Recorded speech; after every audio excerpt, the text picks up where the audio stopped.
Strange Playgrounds by George Daniel Lee. Strange Playgrounds read by Ray Curran. A vile waking, clawing up through layers of shifting sludge.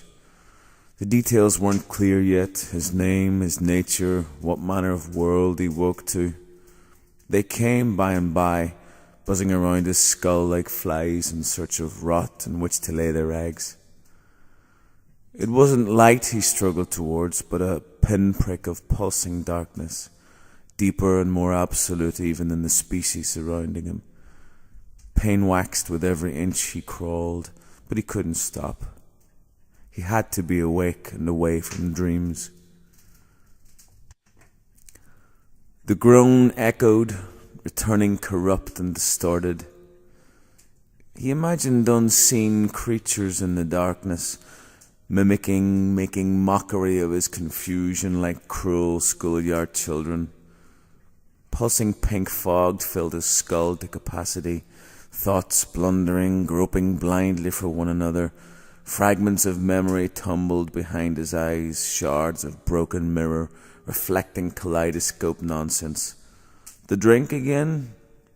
Or perhaps that beloved bitch opium had coaxed him back into her arms. Too painful the pieces scattering behind his scrabbling fingers. Only the where mattered and the how that would lead him away. Darkness so dense he couldn't see the hand he held up in front of his face. The ground where he had made his bed was cold, uneven stone worn smooth in places, as if by water's passage. Nothing bruised or broken, insofar as he could tell. And what the fuck happened to his clothes? A face wavered briefly through the fog. A boy, beautiful features, deeply shadowed by evening glow. Then nothing. Had he gotten lucky last night? His legs trembled like a newborn foal's. He was going to vomit, maybe faint, the surrounding darkness shifting, whirling. He closed his eyes, breathing slow and deep till the nausea subsided. Weir. Anthony Weir. The name meant something. Was it his? Maybe, though he had an inkling it wasn't his first. Anthony Weir. Anthony Weir. He liked it. It'd suffice for now. Rising from his squat, he extended his arms, testing the floor with experimental taps of his feet. Vast chasms yawning, waiting for him to trip, tumble down and down. The ground seemed solid enough despite imagination's masochism. Inching forward, he inhaled sharply, his palms brushing fractured stone. A wall, irregular, coruscated with cracks and fissures. Logic dictated that if he'd blundered in, then there must be a way he could blunder back out. All he had to do was follow the wall and he'd find it eventually. But which way? Splaying out across the wall like some vast hairless spider, he let his hands wander, testing the quality of stone to either side. The right found itself bruised and grazed by various edges and outcroppings, the left sliding, slipping across a smoother surface, slime-slicked stone giving way to soft, mossy masses and fungal growths. Lacking any more rational criteria, he opted for the left.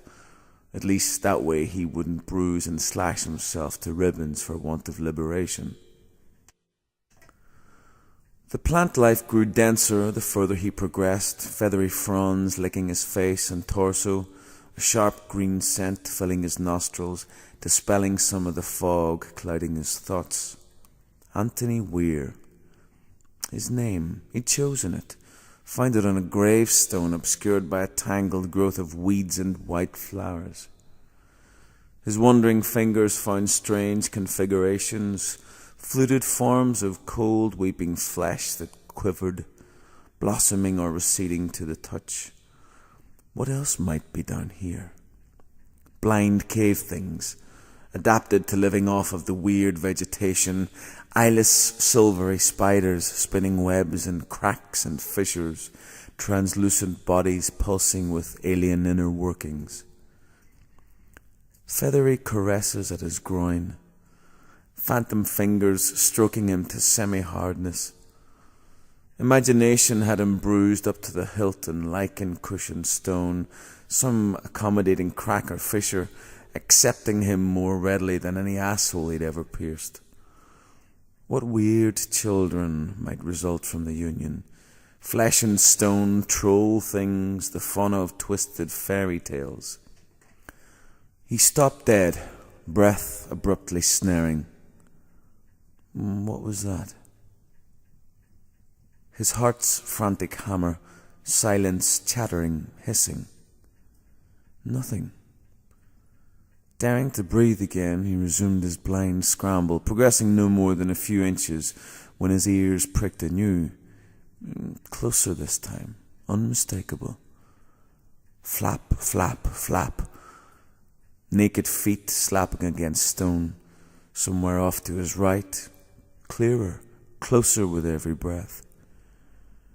Weir pressed himself against the wall, praying for whatever it was to pass him by. So close now, flap, flap, flap. Echoing all around, seeping into his skull to shake apart the thought recently coalesced there. Then silence. Weir didn't move, didn't dare breathe. Behind, he could feel it. Did it see him, smell him?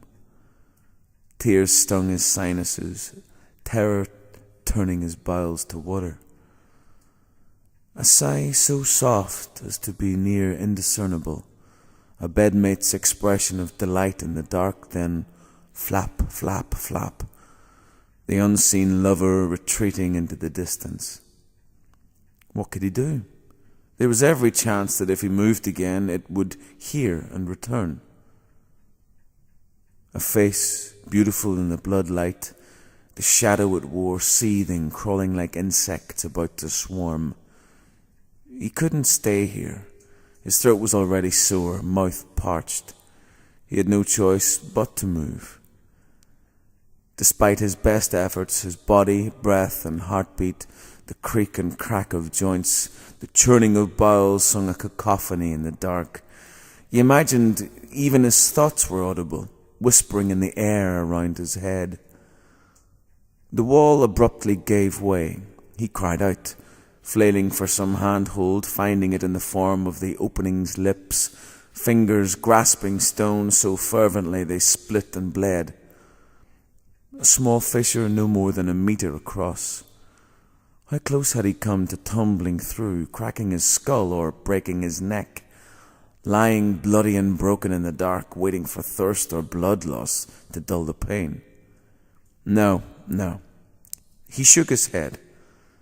Hissing denial through clenched teeth, it returned to him from the surrounding void, louder and distorted, almost beyond recognition.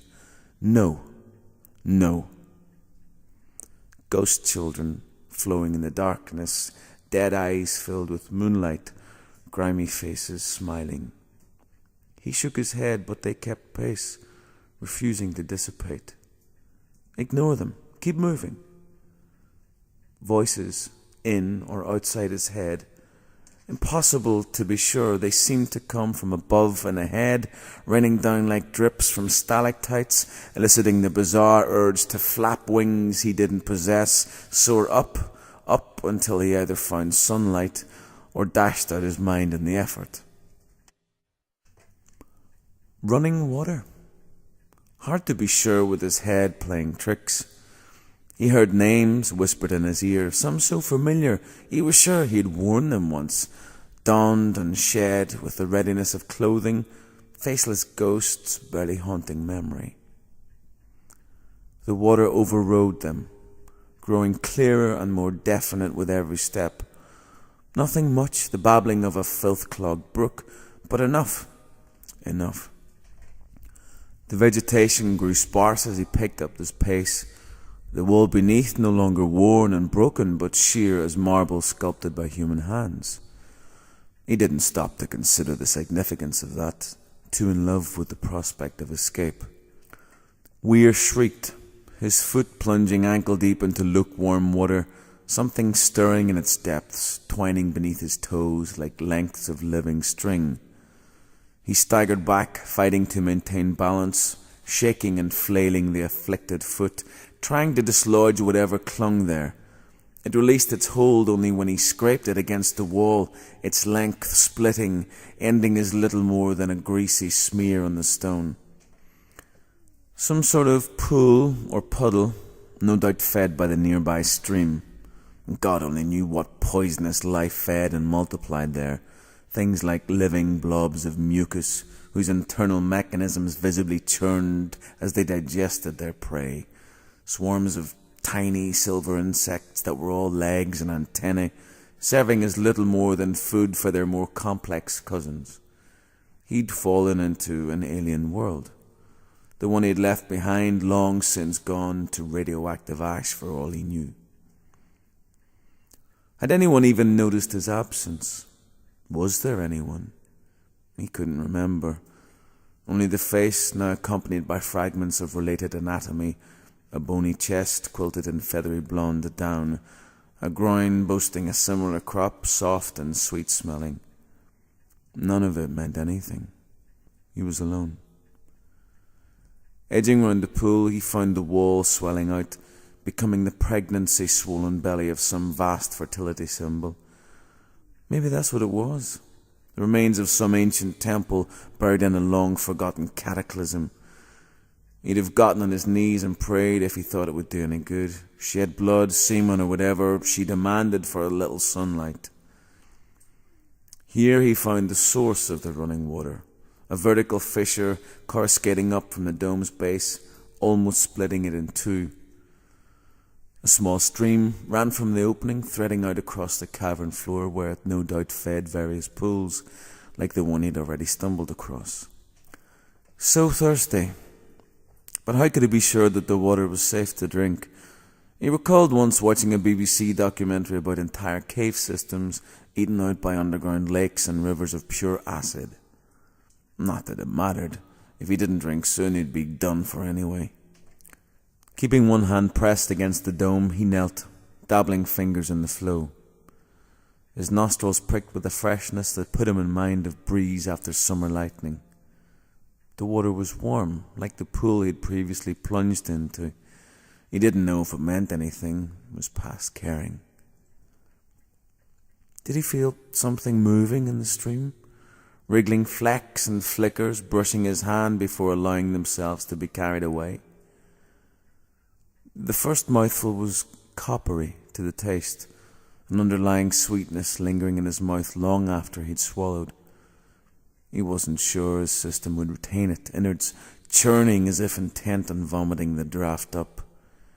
He waited for them to settle before taking a second, this one less bitter, his system accepting it without complaint. There were things in the water, though it was only confirmed when one of them battened onto his hand. Screeching, he staggered back from the stream. Multiple tiny thorns pierced his skin, clamping the thing in place. He couldn't tell what it was, only that it seemed to mostly consist of fangs and flailing legs. The thing squirmed, shuddered as it emptied its venom into him, threads of cold matter weaving beneath his skin, numbing his arm up to the elbow. Get off, you fucker! He flailed his hand against the goddess's belly. Her child burst and bled with a faint sigh, its grip loosening as he bludgeoned it again and again, reducing it to pulp. Scraping what remained away, he felt the swellings where its fangs had pierced him, the initial numbness in his arm now replaced by a waxing, feverish heat. He had to get out, get a hospital, or he'd die down here. There was no indication, save the stream itself, that the crevice would lead anywhere. Flap, flap, flap. Faster this time, approaching with sickening speed. Without a second thought, he stepped into the water, easing himself into the opening, praying to God, whom he'd never so much as acknowledged before, that it would deliver him into open air and sunlight. The boy's name was Verity, or so he said, Samson Verity, though Weir doubted it was the one he'd been christened with. Not that he of all people had grounds for comment in that regard. Beauties were a dime a dozen these days. He knew places where he could go any day of the week and find himself surrounded by them, flocks of primped, painstakingly styled queens, each competing with the other in their manufactured prettiness. Samson wasn't among these, not even of the same species. Like Weir, he sat apart, drinking whilst he watched the games of seduction play out. Weir caught sight of him the second he walked through the door, his efforts to go unseen more effective than many he'd witnessed, ironically drawing his attention. Unlike the rest, he appeared not to have made a shred of conscious effort concerning his look. Blonde shoulder-length hair, tousled as if he'd only just dragged himself out of bed, jeans, shirt and a leather jacket, looking like they'd been his outfit of choice for several days. Weir could well believe that he was one of the city's countless homeless wandering off the street, willing to suck, fuck and endure any amount of abuse for the promise of a warm bed.